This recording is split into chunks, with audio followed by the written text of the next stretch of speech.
Hindi ko po masakyan from 168 million ay naging 1.5 billion po noong 2025, lumundag po ng mahigit 800%. Hindi po pwede sigurong gamiting katwiran dahil nga naglabasan ng flood control. Wala pa pong flood control scandal nung ito po'y mailatag, Mr. President. Nakita ko po dito sa ating mga pinagbabasihang mga dokumento, ang DOJ pala, Mr. President, ay meron ding mga malalaking confidential funds. Magmula noong 2020, medyo maliit lamang yun, 193 million, pumalo ng 216 million 2021, bumaba ng konti 176 million 2022, umarangkada na naman noong 2023 526 million, bumaba ng 2024 168 million na lang, bigla na naman pumitada ng 2025 1.5 billion. At ngayon po sa GAB natin na isinumite rito, Sir President, Sir Sponsor, 364 million na lang. Pero dinagdagan po natin sa ating committee report, Mr. President, Sir Sponsor, ginawa uli natin na 729 million. Hindi ko po masyadong nasasakyan, Mr. President, kung bakit noong 2025, tumas po ng 800% ang confidential funds ng Office of the Secretary of Justice. Bakit po, Mr. President? Tama ho kayo, Mr. Senator Marcoleta. Yung pag-increase po ng confidential fund sa Office of the Secretary, ito po ay request ng ahensya in the context nitong mga nangyayari ho sa atin ngayon sa flood control issues at mga iniimbestigahan ho nila. Ito po ay ginagamit nila sa pagkukuha ng mga information, pagkukuha po ng mga ebidensya, at ina-anticipate ho nila na in the following year, tuloy-tuloy rin po yung pag-iimbestiga ho nila. So, in fact, during if you remember, I think you were there during the budget hearing, isa po rin to sa mga tanong ko bakit from 1.1 billion yung confidential funds, bumagsak po siya sa 34 million. Dahil ang konteksto ho nito, ang daming iniimbestigahan, ang dami pong personalities na lumalabas. So after they realized na ganun ho talaga ang mangyayari, they requested for an additional 180 million, which we find reasonable in today's context. Mr. President, yung 2025 po na 1.5 billion, nauna na pong nailatag ito bago pa dumating ang iskandalo ng flood control. Paano po na project na darating ang iskandal? Ho yun, hindi ba ho yun? I was pertaining to the 2026 po. Hindi po, ang sinasabi ko yung... Ay, 2025? Hindi ko po masakyan from 168 million ay naging 1.5 billion po noong 2025, lumundag po ng mahigit 800%. Hindi po pwede sigurong gamiting katwiran dahil nga naglabasan ng flood control. Wala pa pong flood control scandal nung ito po'y mailatag, Mr. President. Yung aking paliwanag, Mr. President, is for the 2026 budget kasi diretso ho namin kausap si Secretary Vida. And in fact nga, during the hearing, kung matatandaan nyo, sinabi ko, bakit ang liit considering na ang daming investigahan? So, nagmuni-muni ho sila at bumalik ho dito at humingi po ng 180 million. Pero po yung 2025 po, yung 2025 confidential funds, 1.1 billion doon ay congressional initiative. Yung kanilang original confidential funds was only 34 million, dinagdagan po ng Kongreso. And ang konteksto naman ho doon, that time inimbestigahan po yung missing sabongero, yung po yung pinaka high-profile case at that time. May mga case build-up na even before. Kaya nag-request ho sila ng ganun amounts. Pero at this time, hindi na ho ganun kalaki yung kanilang ini-request. No? Ano po yung mga high-profile cases na kinakailangan pong lumundag ng mahigit 800% ang inyong confidential funds? At kailangan ba na dapat ganun karami ang confidential funds ninyo para lamang makapag-usig kayo, makapag-imbestiga ng mga kaso?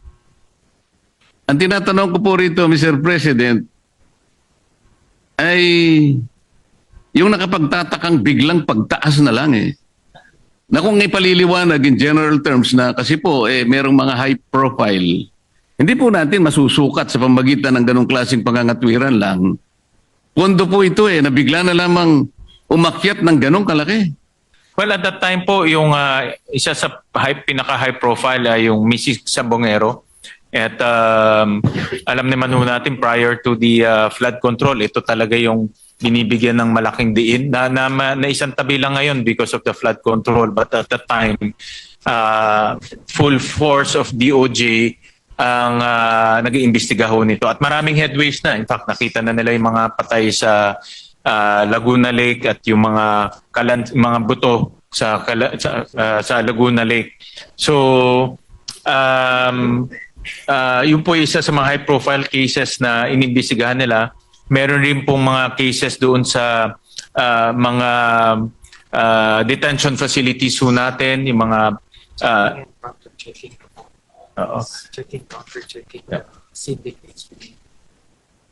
Yeah. So yung mga sindikato po sa loob, yung nasabi po ng ating Senate President, yung mga drug dealers sa loob po ng piitan ho natin at minomonitor rin nila, kumukuha sila ng mga information at intelligence para po matukoy nila kung sino-sino ho yun. At that time po, ang POGO was still active. No? So may mga POGO activities pa ho at that time na minomonitor ho nila. No? So yun po yung mga high-profile cases na minomonitor po ng DOJ, kaya kailangan ho nila ng confidential funds. No? Pero but for 2026, hindi na ho ganun kalaki ang ibinigay po ng Senado. Mr. President, gusto ko po sanang paniwalaan yung pagdadahilan na yun eh. Kaya lang nahihirapan po ako, pasensya na kayo. Para hanapin po natin yung nawawalang mga sabongero na di umano ay itinapon sa lawa ng ano na yun? Taal Lake. Ang nakuha naman natin yung mga buto ng palaka yata, Mr. President. 1.5 billion confidential funds. Yung dating ombudsman, hindi na nga po humingi ng confidential fund. Napikon na po rito sa usaping ito. Maging ang opisina ng Vice President, huwag niyo na akong bigyan. Pero kayo po, Mr. President, maski na po yung 729 million 2026, nalalakihan pa rin po ako eh. Nakita ko po kasi, tingnan po ninyo yung Office of the Alternative Dispute Resolution. Para sa akin po, ito'y napaka-importanting opisina, Mr. President. Alternative Dispute Resolution. Kung ito po ay mabibigyan ng impetus, kung ito po ay bibigyan nyo ng atensyon, at hindi mamaliitin ang opisinang ito, bago pa ito ma-ripen into a case, kung talagang ganap na matetre ng mga tao na nandito sa opisinang ito, napakalaki po ng igiginhawa ng ating justice system. Sipin ninyo, hindi matutuloy ang dispute. Napakarami ang ating maiiwasan. Pati resources ng government, makukonserve natin. Isip-isipin po ninyo. 2025 GAA, 160 million. 2026 NEP, 160 million pa rin. HGAB, 160 million pa rin. Mr. President, pati ba naman tayo, 160 million pa rin. Nakakawawa naman itong opisinang ito. Minumukay ko sana, Mr. President, kahit hindi pa panahon ng amendment, sa tamang panahon po siguro, tapyasin na lang po natin itong confidential fund ng Office of the Secretary na 729, hatiin natin. Ibalik natin sa 364.8 million. Yung 365 million ilagay po natin sa Office of the Alternative Dispute Resolution. Para sa ganun po kahit na 500 million lang. Lumakas ang loob po ng mga kawani rito. Huwag po nating mamaliitin ito, Mr. President. Malaking bagay po ito. Kung tayo po'y naniniwala ng mga Pilipino ay hindi naman palaaway talaga at ang mamahalan, dito lamang po, Mr. Secretary of Justice, na acting ka pa lang yata. Bakit hanggang ngayon acting ka pa lang?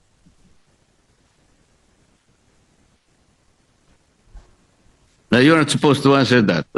It's addressed to the sponsor.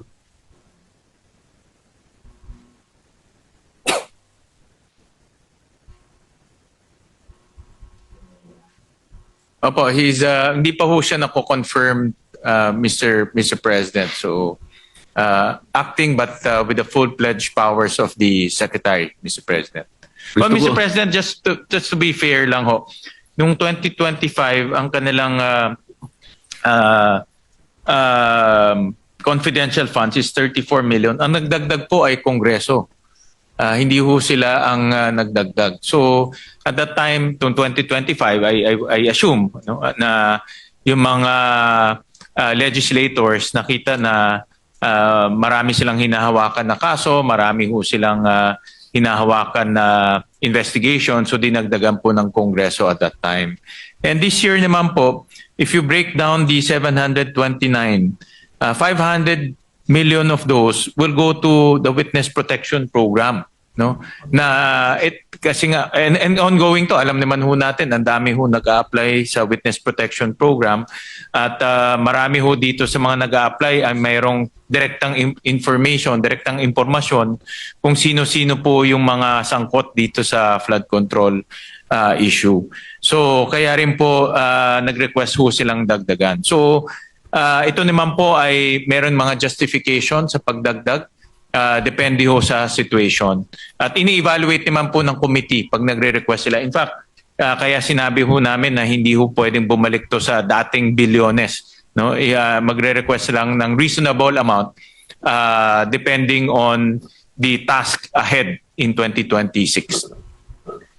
Oo nga po, Mr. President. So kung kayo po'y pumapayag, total 364.8 million naman sila sa ITSGAB, ibalik na lang natin doon para po yung kalahati, kagaya ng aking pong pinapanukala, ibigay po natin sa opisina ng Office for Alternative Dispute Resolution.